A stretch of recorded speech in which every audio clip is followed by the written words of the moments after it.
पुढच्या काळामध्ये 1500च्या ऐवजी 2100 रुपये देण्याचा आमचा संकल्प आहे। शेतकऱ्यांची कर्जमाफी करण्याचा आमचा संकल्प आहे, कारण शेतकऱ्यांना आम्ही ऑलरेडी मोफत वीज दिलेली आहे, पण शेतकऱ्यांची कर्जमाफी आम्ही करतो आहोत आणि त्यासोबत आम्ही भावांतर योजना आणतो आहोत। म्हणजे हमी भावापेक्षा जर कमी भावामध्ये मार्केटची खरेदी सुरू झाली तर हमी भावाने खरेदी तर करूच, पण ज्या ठिकाणी हमी भावाने खरेदी होणार नाही त्या ठिकाणी भावांतर योजना राबवून जो काही मधला डिफरन्स आहे तो थेट शेतकऱ्याच्या खात्यामध्ये टाकण्याचा निर्णय आम्ही घेतलेला आहे। आणि हे आम्ही मागच्या वर्षी देखील करून दाखवलं। आपल्याला कल्पना आहे की आंतरराष्ट्रीय बाजारपेठेमुळे कापूस आणि सोयाबीनचे भाव पडल्यानंतर आम्ही लोकसभेपूर्वी निर्णय घेतला होता की भावांतर योजनेतून आम्ही पैसे देऊ। आचारसंहिता संपल्याबरोबर ते पैसे थेट शेतकऱ्यांच्या खात्यामध्ये आम्ही दिले आहेत आणि 8.5 रुपयांनी जी वीज पडायची ती वीज आता केवळ 3 रुपयाला पडणार आहे। त्यामुळे महाराष्ट्र सरकारचे 10,000 कोटी रुपये बजेटमधले आणि 5,000 कोटी रुपये क्रॉस सबसिडीचे आम्ही यातनं वाचवणार आहोत आणि याच्याच आधारावर आम्ही शेतकऱ्यांना मोफत विजेची योजना आणली। आणि म्हणूनच जे अजितदादांनी सांगितलं की मागच्या काँग्रेसच्या सरकारमध्ये घोषणा केली आणि नंतर बदलून गेले, कधी प्रिंटिंग मिस्टेक सांगितली, असा हा निर्णय नाही, तर अतिशय वेल थॉट विचारपूर्वक कृती करून आणि पुढचे वर्षानुवर्ष हा निर्णय चालेल अशी व्यवस्था करून आम्ही हा निर्णय घेतलाय। आणि म्हणून शेतकऱ्यांना विजेचं बिल माफ जे केलेलं आहे ते भविष्यात देखील सुरू राहील आणि त्यांना दिवसा 12 तास वीज मिळेल। दुसरा महत्त्वाचा आम्ही निर्णय केला की शेतकऱ्यांना मागेल त्याला सौर पंप केवळ 10% पैसे भरायचे आणि त्याला सौर पंप मिळेल। 25 वर्ष विजेचं बिल येणार नाही, 5 वर्ष सगळी देखरेख ही सरकार करेल। चोरीला गेला तर इन्शुरन्स आहे, तुटफूट झाली तर इन्शुरन्स आहे आणि मागितल्यानंतर 3 महिन्यात त्याच्या शेतीमध्ये तो पंप लागतो, ही पण व्यवस्था आपल्या सरकारने केली आहे। त्यामुळे विजेच्या बाबतीत शेतकऱ्याला चिंतामुक्त करण्याचं काम हे आपल्या सरकारच्या माध्यमातून या ठिकाणी झालेलं आहे आणि मला असं वाटतं की शेतकऱ्यांनी देखील त्याचं प्रचंड स्वागत केलं, कारण अगदी 5,000 रुपयापासून तर 50,000 रुपयापर्यंत बिलं जी आहेत ही शेतकऱ्यांची माफ झालेली आहेत। दुसरं, सिंचनाच्या क्षेत्रात देखील या सरकारने अभूतपूर्व कामगिरी केली आहे। खरं म्हणजे जे काही मध्यंतरी महाविकास आघाडीचं सरकार होतं, या सरकारमध्ये एकाही प्रकल्पाला सुधारित प्रशासकीय मान्यता दिली नाही, त्यामुळे सिंचनाचं काम पूर्णपणे ठप्प होतं।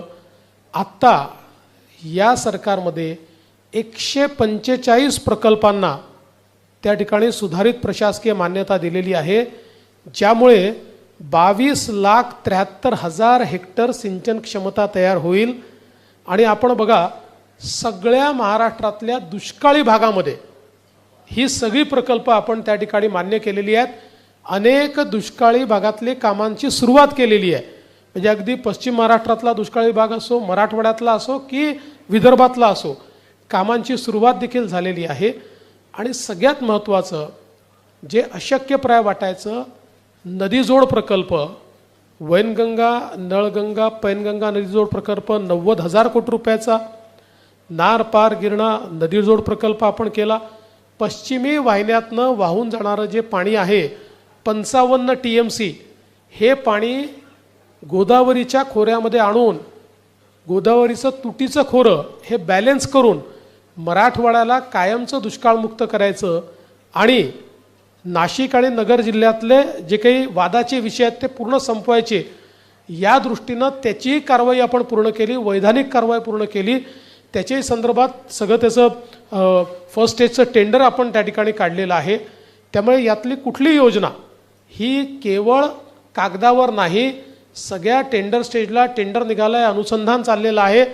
अशा प्रकारे सिंचनाच्या क्षेत्रामध्ये प्रचंड मोठं काम हे आपल्या सरकारने या 2-2.5 वर्षामध्ये या ठिकाणी केलेलं आहे.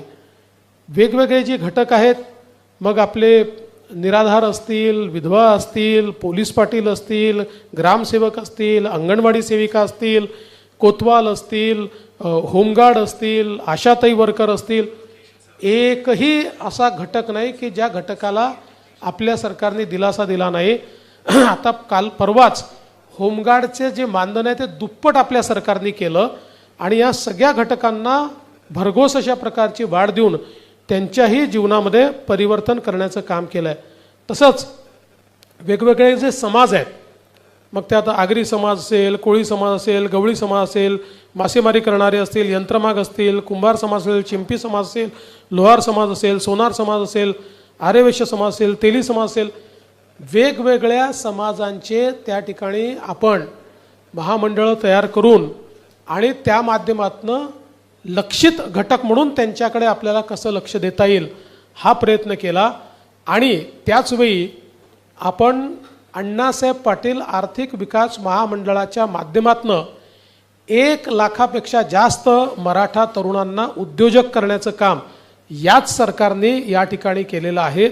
मध्यंतरी तर जे 2.5 वर्षाचं सरकार होतं त्या सरकारने अण्णासाहेब पाटील आर्थिक विकास महामंडळांना कुलूप लावलेलं होतं, त्याला काहीही त्या ठिकाणी मदत करण्यात आली नाही. पण आज मोठ्या प्रमाणात हे काम आपण करतोय. अर्थात सहज उल्लेख करतो की पहिल्यांदाच पत्रकार आणि वृत्तपत्र विक्रेता यांचाही विचार या सरकारने केलेला आहे, हे देखील मला या निमित्ताने नमूद केलं पाहिजे. इन्फ्रास्ट्रक्चरच्या सेक्टरमध्ये सरकारने केलेलं काम अभूतपूर्व आहे आणि हे आपल्याला सांगायची गरज याकरता नाही की हे काम सोशल सेक्टरचं काम दिसत नाही, पण इन्फ्रास्ट्रक्चर सेक्टरचं काम आपल्याला पाहायला मिळतं. मग ते समृद्धी महामार्गाचं काम असो, ग्रामीण रस्त्यांचं काम असो.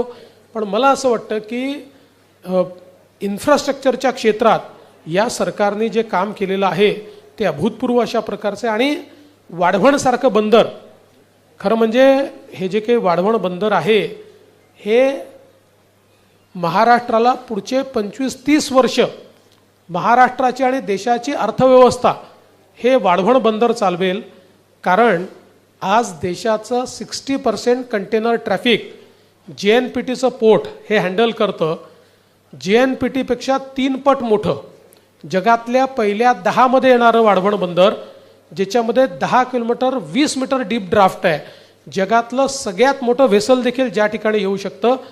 त्यामुळे भारताला आणि महाराष्ट्राला मॅरिटाईम ताकद जगातली या एका वाढवण बंदराने या ठिकाणी होणार आहे. आणि यातल्याही सगळ्या अडचणी आपल्या सरकारने दूर केल्या आणि त्या माध्यमातून मोठ्या प्रमाणात हे वाढवणचं बंदर या ठिकाणी केलं आहे. खरं म्हणजे एक गोष्ट मला अजून सांगायची आहे की आमचा विरोधी पक्ष एकीकडे टीका करतो की लाडकी बहीणचे पैसे देणार कुठनं आणि मग मुलींना मोफत शिक्षणाचे पैसे देणार कुठनं, सरकारजवळ पैसे नाही आहेत. आणि दुसरीकडे त्यांचे नेते म्हणतात की आमचं सरकार आलं तर आम्ही 1500चे 2000 करू, आमचं सरकार आलं तर आम्ही कर्जमाफी करू, आमचं सरकार आलं तर आम्ही. त्यांनी विरोधकांनी पहिले हे ठरवलं पाहिजे की सरकारकडे या योजना चालवायला पैसे आहेत की नाही आहेत. जर पैसे असतील तर ते पुढचे कर्जमाफी करू शकतील. आम्ही तर ज्या योजना सांगितलेल्या आहेत आणि यापुढे काही योजना आम्ही आमच्या जाहीरनाम्यात घोषित करणार आहोत, प्रत्येकाच्या पाठीशी पूर्ण आर्थिक पाठबळ उभं करूनच आम्ही योजना जाहीर करू. पण विरोधी पक्ष मात्र टोटली कन्फ्यूज दिसतोय. एकीकडे ते म्हणतात बजेटमध्ये पैसे नाही आणि दुसरीकडे ते नवनवीन योजना स्वतः मात्र घोषित करतात. तर मला असं वाटतं की एक प्रकारे त्यांचा पर्दाफाश हा या माध्यमातून निश्चितपणे होतोय. पण एक गोष्ट या निमित्ताने मला सांगायची आहे आणि विशेषतः लाडक्या बहिणींना मला सांगायची आहे की बघा, ऑलरेडी काँग्रेस पक्षाचे नेते हे कोर्टामध्ये लाडकी बहीण योजना बंद करण्याकरता पोचले आहेत. अर्थात त्यांना यश मिळालेलं नाही. त्यांच्या माजी मंत्र्यांनी सांगितलं आहे आमचं सरकार आलं की आम्ही लाडकी बहीण योजना बंद करणार. आणि परवा तर माननीय उद्धवजींनी जाहीर सभेत जाहीर केलं आहे की आमचं सरकार आल्यानंतर महायुती सरकारच्या सगळ्या योजना आम्ही बंद करणार, त्यांचे सगळे निर्णय आम्ही उलट करणार. त्यामुळे मुळातच जसं 2.5 वर्ष आधीच्या महायुती सरकारचे सगळे निर्णय बंद करून महाराष्ट्राला कुलूप बंद करून यांनी ठेवलं होतं, तसंच पुन्हा स्थगिती सरकार आणून महाराष्ट्राला कुलूप बंद करण्याचा यांचा प्रयत्न आहे, जो कधी यशस्वी होणार नाही. आता खरं म्हणजे अनेक आरोप हे लोक लावत आहेत, पण कायदा सुव्यवस्थेवर ते बोलत असताना त्यांनी आरसा देखील पाहिला पाहिजे. कारण मी आता गुन्ह्यांच्या संख्येमध्ये जाणार नाही, ते पण आकडेवारी माझ्याकडे आहे, पण मला असं वाटतं स्टॅटिस्टिक्सनी काही शेवटी कायदा आणि सुव्यवस्थेचं वर्णन करणं योग्य नसतं. पण ज्यांचा गृहमंत्रीच जेलमध्ये गेला ते आता आम्हाला या ठिकाणी कायदा आणि सुव्यवस्था सांगतायत.